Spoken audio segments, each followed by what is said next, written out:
Hi, my name is Coldbeer and let's start with King Seed.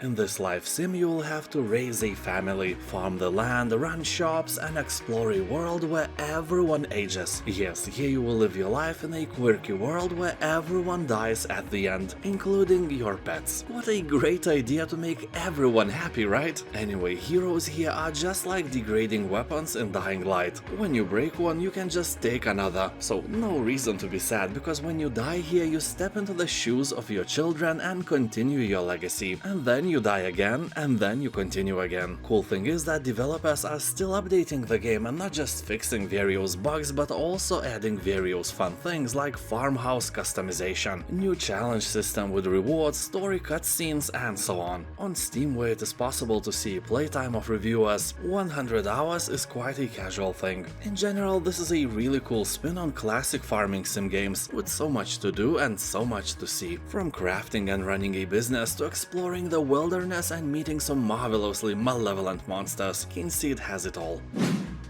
Everspace 2. This is a fast-paced, single-player space shooter. You'll explore a world ravaged by war. A massive handcrafted area is packed with secrets, puzzles, and perils to encounter. Also, the game is looter-shooter, so every enemy you slay will give you something nice. Here you are a clone pilot seeking your place in the universe. The events of your past tangles with clashing factions as the world around approaches a boiling point. You will have to escape colonial capture, navigate the intrigues of local warlords, evade energy-maddened cultists, and fend off war-hungry aliens. Yeah, those bastards want to rule the part of the galaxy you live in. So you will discover alien species, unveil mysteries, find hidden treasures, and defend your cargo against outlaw gangs. The campaign spans for 30 hours, a very nice amount for a single-player game. But this is just a tip of a dick. Completionists can dive deep into the Everspace universe and spend more than 90 hours to complete every side mission, finish every challenge, and discover every hidden secret. So if you really like the game, it will give you more challenges as well. People who play the game are agreeing on one thing: this game has no BS, it actually feels like video game where you have to control a spaceship and shoot things down. Also, it has RPG elements and great customization options. Thymesia. This is a dark fantasy action RPG with fast-paced combat and an interesting plague weapon system. In a kingdom where death rules, you will play as a mysterious character known by the codename Corvus. And as always, you are the kingdom's final hope, blah blah, the fate of the land is resting in your hands, and so on. You know, also it's a short game. It is possible to beat it in 6 hours, but hey, let's be fair and square and triangle. It ain't gonna happen unless you are a god of gamepad. Also, if you like tea with thymes, then you are strong and this game needs you. Geneforge 1 Mutagen.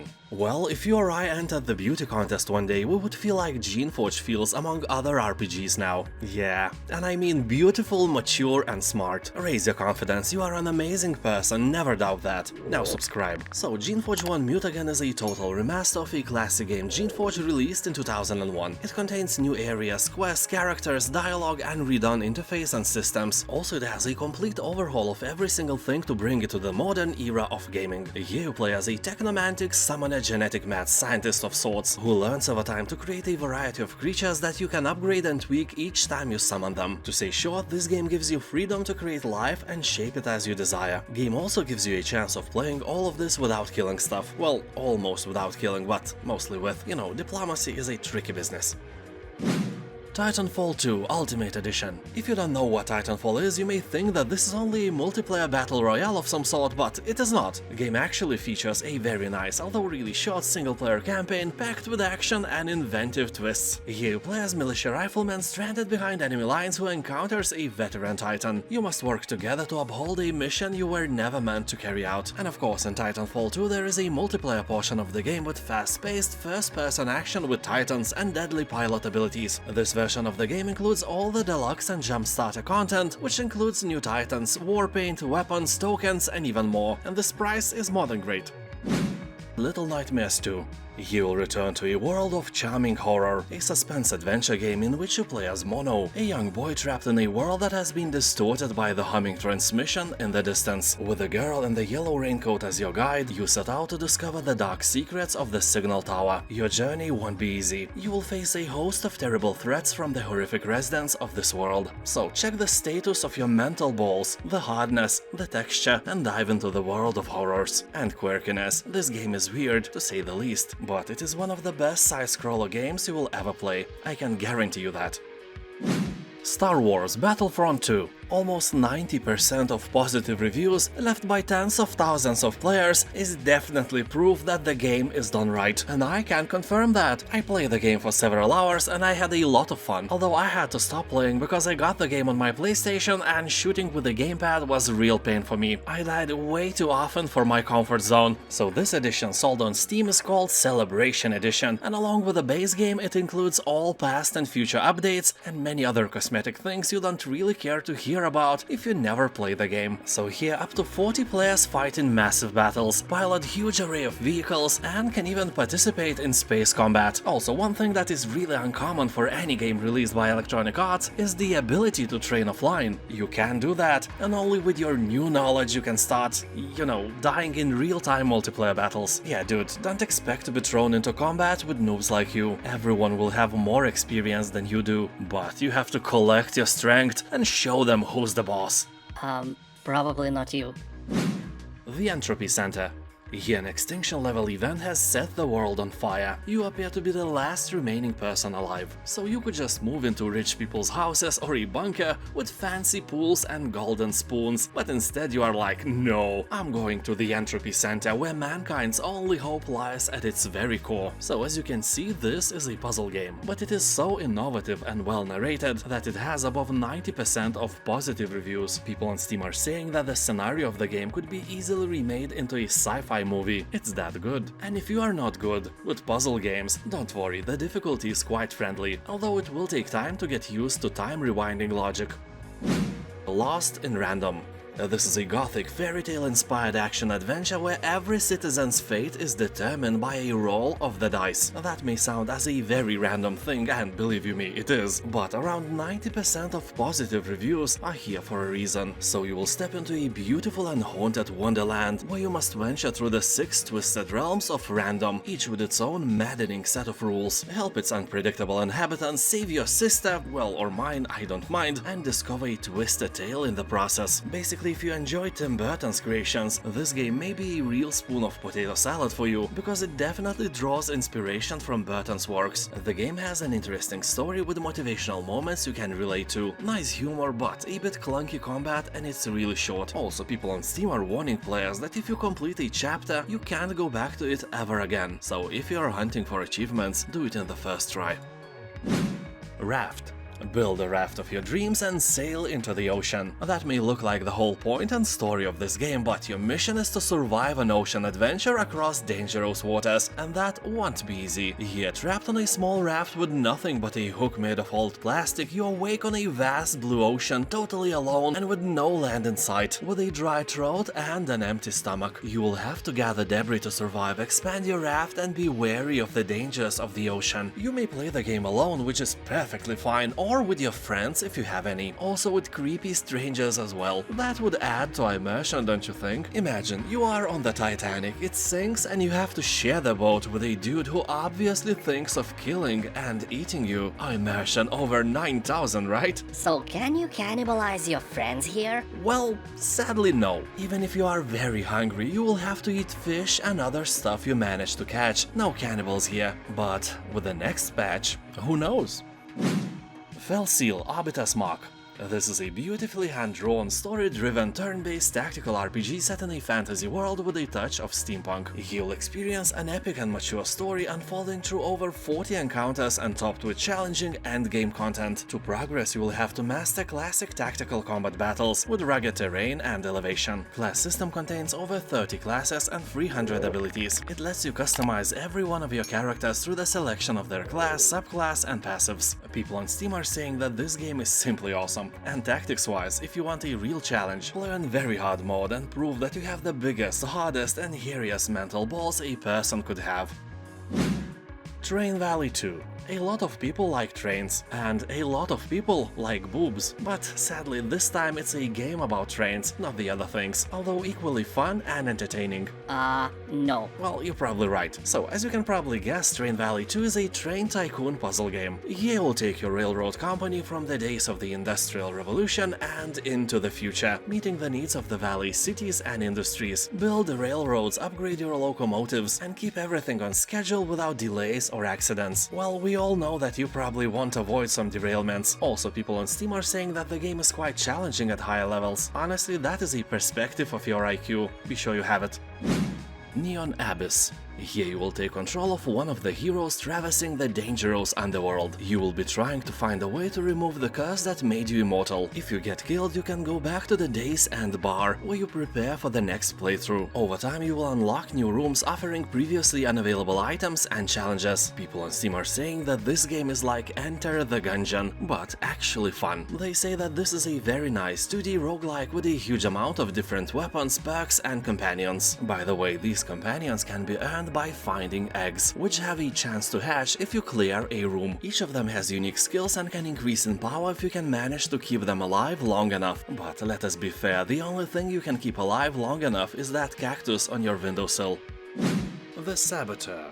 A bit older game, but worthy of your attention without a doubt. The plot is set in an open-world Paris. You can climb the Eiffel Tower, snipe from Notre Dame Cathedral, and brawl on the Champs-Élysées as you sabotage your enemies. You will have to fight, climb, and prowl through the dark alleys, rooftops, burlesque houses, and seedy streets. Motivated by retribution and armed with tactics of sabotage, you will blow up zeppelins, derail trains, implode bridges, destroy armored tanks, and level enemy facilities in the name of vengeance in Nazi-occupied Europe. Here, being the Saboteur is all about attacking while staying unnoticed. You will get your mission intel at underground clubs and cabarets, eliminate your adversaries with stealth attacks, disguise, distractions, and explosives. Also master a variety of weapons, automobiles, and skills to sabotage enemy operations. It's a fantastic game, absolute cult classic, and a must-play for every action fan. Lucius. You will play as a boy who was born on a date with a lot of success. Of course, because your name is Lucius, a derivative from Lucifer, and, you know, surprise, surprise, it turns out that you are some kind of a devil's child. What? The fun part of this game is that you have supernatural powers, some telekinesis, some mind control, and some regular scheming. Killing anyone that moves while being cute and little is cool and not creepy at all, right? So in each level you will solve adventure game style puzzles in order to murder someone. So exciting. There are 3 parts of a game, well 4 if you include Lucius D-Make, so in case of loving the game, your free time is covered quite well. And as one review on Steam said, this game is a perfect little gift for your Christian friends. Hades. 98% of positive reviews left by hundreds of thousands of people is the best proof that Hades is a masterpiece. This is a godlike, roguelike dungeon crawler that combines the best aspects of action RPG games and is a wonderful storyteller. As the immortal prince of the underworld, you wield powers and mythic weapons of Olympus to break free from the clutches of the god of the dead himself. You must grow stronger and unravel more of the story with each unique escape attempt. Yeah, each attempt. That kinda sums up this game, where you will be dying all the time. But dying is a part of Hades, it's not something you should be afraid of, and people on Steam are saying, well, it doesn't matter what they say, it's a masterpiece. They are all praising the game and saying that it is the best ever, just like potato salad. Dragon Age Origins Ultimate Edition. This is the Dragon Age game that is beloved the most, and this version of the game includes all 9 content packs and even Awakening expansion, where you will become the commander of the Grey Wardens and embark on a new campaign. You fight new enemies, learn new spells, and fend off the advancing Darkspawn forces. People on Steam are talking that even if this game looks and feels a bit old, you can just download and install 100 mods or so and make it look new and shiny again. Well, I have some doubts about that new shininess, but in general, it's not that old and it's enjoyable nowadays. The main story will take about 40 hours to complete, and the expansion will take additional 50 hours of your time. That is a great deal, no doubt. Dead Space. Of course, I'm speaking about the recent remaster of the game, which is a fantastic game just like the original Dead Space, but I can almost assure you that if you played it a long time ago, you won't spot any difference. I completed the first game more than 10 years ago, and when I watched someone play the remastered version, honestly, I couldn't see anything new. Yeah, the graphics now are shiny and beautiful, but it is exactly how I remember the original version. So the remake is a great game on two occasions. First, if you want to replay the game, and not because there is a remaster available, but because of the game itself. And second, if you never played it, in that case I can assure you this is one of the best horror shooter games I ever played. Well, it's more like a thriller with a bunch of jump scares, but the atmosphere is amazing. The surroundings of the space station are made incredibly well, and the necromorphs are really creepy. Be sure that your mental balls are strong and hairy. 10 cold beers out of 10. Age of Darkness Final Stand. Since that StarCraft mission I played 20 years ago where I had to hold my base intact against a never-ending Zerg attack, this concept landed in a warm place of my cold beard heart. Later I have played countless maps like that on StarCraft 2, and then There Billions was released. I enjoyed the game, but I was disappointed as well, because it lacked unit types and was kinda repetitive. Age of Darkness is a bit different. It has a very positive review score on Steam and the technology, allowing over 70,000 swarming AI units on screen at the same time. Also day and night transitions and more defensive units than There Billions had. That sounds nice, but we all know how this gameplay will go for you. You'll see some zombies breaching your walls and then you'll be like, This is fine. The Gunk. This is an action-adventure game in which you play as one of two gritty space holers. As you are struggling to bring in funds, you chance upon an untouched planet brimming with life. You came in search of valuable resources and it looks like you hit the jackpot. But as you uncover the dormant secrets of a shattered civilization, you must battle the curse of a toxic gunk parasite. You will use your trusty power glove to reverse the corruption, uncover secrets of old and heal the planet. Also experience the evolving relationship of the crew as you explore this unique world. Game has a very positive review score, so it may be a good choice for your evening. Command & Conquer Remastered Collection. These games were pinnacles of the RTS genre about 25 years ago, and now they are both fully remastered in 4K. That sounds amazing and plays floppy disks of nostalgia in my brain. In this release you will find all 3 expansion packs, rebuilt multiplayer, a modernized UI, map editor, and over 7 hours of legendary remastered music by Frank Klepacki. If you are old enough to play these games when they were initially released, this is the best way to relive these days with way better graphics. Here you'll find many cool things, like upscaled cinematic footage, enhanced sidebar UI, leaderboards for one-on-one matches, replays, 250 multiplayer maps, and even official mod support. But if you actually want a modern RTS game with all the cool stuff, these remastered games will not satisfy your needs. Go and play StarCraft 2 instead. It's free and it's awesome. Megaquarium. This is a theme park management tycoon game with an aquatic twist. You'll need to design your displays, look after your animals, manage your staff, and keep your guests happy. Starting just with a few tanks and the most basic of livestock, you'll grow your aquarium to a glass metropolis filled with hundreds of guests and staff. The game features almost 100 different marine species, including fish, sharks, crustaceans, corals, jellyfish, and other invertebrates and turtles. Also giraffes, elephants, and even a Spinosaurus. Yeah, they don't come with an original game, but the modding community is huge, so you can literally have a theme park of extinct marine fauna if you want, or you can mod the game yourself and make your own animal. Goldbearopotamus or even Potato is a preferred creation. And now, thank you for watching, and don't forget that in my channel you can find hundreds of videos like that with new ones released almost every day. Have a nice day and I'll see you next time. Bye.